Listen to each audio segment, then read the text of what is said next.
बिस्मिल्लाहिर्रहमानिर्रहीम। अस्सलाम वालेकुम। आप देख रहे हैं होम फूड विद बेनिफिट्स। कैसे हैं आप सब लोग? अल्लाह ताला आप सबको सेहत, तंदुरुस्ती व लंबी ज़िंदगी अता करे, आमीन सुम्मा आमीन। आज हम बना रहे हैं बेसन का हलवा, जो कि बहुत ही मज़े का बनता है। ये बनाना शुरू करते हैं।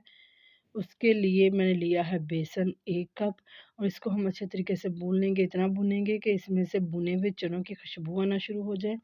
साथ ही मैं उन लोगों का शुक्रिया अदा करना चाहती हूँ जिन्होंने मेरे चैनल को सब्सक्राइब किया है। अल्लाह ताला उन सब की मुश्किलें आसान फरमाए और तमाम दिल की मुरादें पूरी करे, आमीन सुम्मा आमीन। अब मैं इसका घी शामिल कर रही हूँ आधा कप। अगर आपके पास देसी घी नहीं है तो आप जो आम घरों में घी इस्तेमाल होता है वो भी इस्तेमाल कर सकते हैं। घी हमारा अच्छी तरह इसके अंदर मेल्ट हो चुका है। अब हम इसको इतना भूनेंगे कि इसमें से बहुत ही अच्छी सी खुशबू आना शुरू हो जाए। जो फ्लेम है आपने मीडियम रखना है, हाई फ्लेम आपने नहीं रखना। अगर आप हाई फ्लेम रखेंगे तो ये जल जाएगा और इसका वो टेस्ट नहीं रहेगा जो आना चाहिए। ये देखिए, अब मैं इसके अंदर शामिल कर रही हूँ सब्ज़ इलायची। 2 सब्ज़ इलायची मैंने इसके अंदर शामिल कर दी हैं। अब मैं इसके अंदर शामिल करूँगी दूध का।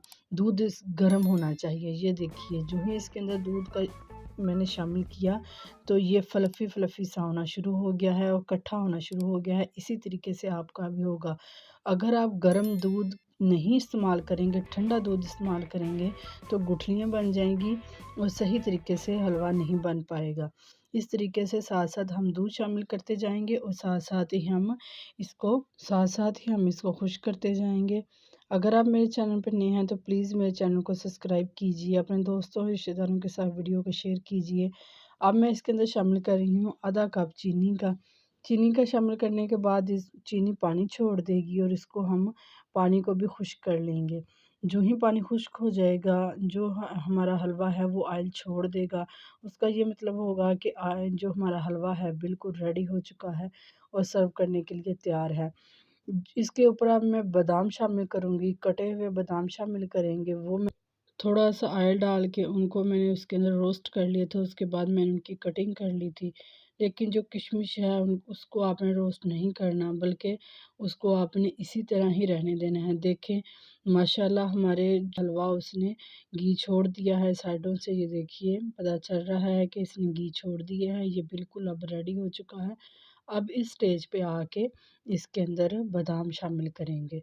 बादाम जो है मैंने काट के रखे हैं, आप पूरे-पूरे भी शामिल कर सकते हैं। ये आप पे डिपेंड करता है कि आप किस शेप में बादामों को इसके अंदर शामिल करेंगे और कौन-कौन से खुशमिवाजात आप इसमें शामिल करेंगे। ये देखिए, अब हम थोड़ा-सा इसको मिक्स करेंगे, फ्लेम को बिल्कुल बंद कर देंगे और फिर इसके ऊपर हम शामिल करेंगे किशमिश को। किशमिश को आपने फ्लेम बंद करके ही शामिल करना है। अगर आप इसी तरीके से फ्लेम चलते हुए में ही किशमिश को शामिल कर देंगे तो किशमिश जल जाती है और उसका वो टेस्ट नहीं रहता जो इसका होना चाहिए। इस तरीके से आप भी शामिल कीजिएगा।